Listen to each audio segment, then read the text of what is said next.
Hello' গাইছ, ৰাতিপুৱা দুখৰ খবৰ এটা আপোনালোকক দেখাইছোঁ। ৰাতিপুৱা শুই উঠি আমাৰ ঘৰৰ ফিচাৰীটো পৰহি দিনা মাছ মেলিছিলোঁ 2 কেজি।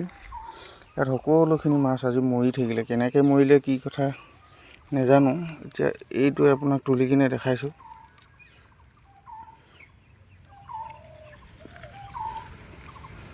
নিজে মৰিলে নে গৰমৰ কাৰণেই মৰিলে নে কি হ'ল নাজানো। একো মুঠতে মাছখিনি দেখি ৰাতিপুৱা শুই উঠি চাওঁতে বহুতখিনি মাছ মৰি থকা দেখিলোঁ। শুই উঠিয়ে যেন ভাবিছিলোঁ দিনটোৰ কাৰণে হওক চবকে গুড মৰ্ণিং দিম, কিন্তু গুড মৰ্ণিং দিয়া পূৰ্বে দেখিলোঁ যে পুখুৰীত আহি চাওঁ দানা অলপ দিওঁ বুলি। তাকে দেখিলোঁ যে গোটেই মাছখিনি মৰি এদায়। তাকে কিনো ক'ম জানিছে আৰু আপোনালোকে কি হ'ল কি নাই হোৱা, একো ক'বই পৰা নাই।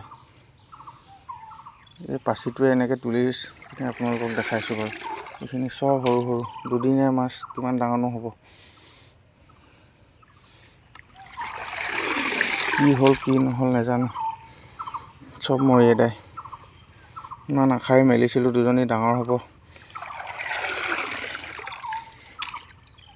ভালকৈ ডাঙৰ হ'লে খাম। এতিয়া দেখিছে আৰু কি হ'ল এইবিলাক।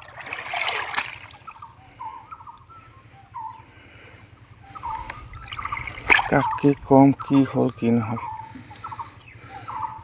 থেংক ইউ, ইয়াকে জনালোঁ আপোনালোকক। হেল্ল' গাইছ, ৰাতিপুৱা দুখৰ খবৰ এটা আপোনালোকক দেখাইছোঁ। ৰাতিপুৱা শুই উঠি আমাৰ ঘৰৰ ফিচাৰীটো পৰহি দিনা মাছ মেলিছিলোঁ 2 কেজি। ইয়াত সকলোখিনি মাছ আজি মৰি থাকিলে। কেনেকৈ মৰিলে কি কথা নাজানো। এতিয়া এইটোৱে আপোনাক তুলি কিনে দেখাইছোঁ।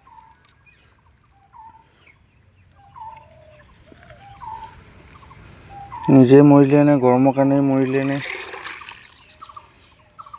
কি হ'ল নাজানো। একো মুঠতে মাছখিনি দেখি ৰাতিপুৱা শুই উঠি চাওঁতে বহুতখিনি মাছ মৰি থকা দেখিলোঁ।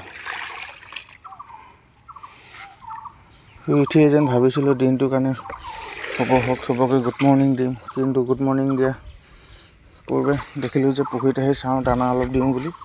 তাকে দেখিলোঁ যে গোটেই মাছখিনি মৰি এদায়। তাকে কিনো ক'ম জানিছে আৰু আপোনালোকে কি হ'ল কি নাই হোৱা, একো ক'বই পৰা নাই। এই পাচিটোৱে এনেকৈ তুলি আপোনালোকক দেখাইছোঁ বাৰু। এইখিনি চব সৰু সৰু দুদিনীয়া মাছ, কিমান ডাঙৰনো হ'ব। কি হ'ল কি নহ'ল নাজানো, চব মৰি এদায়।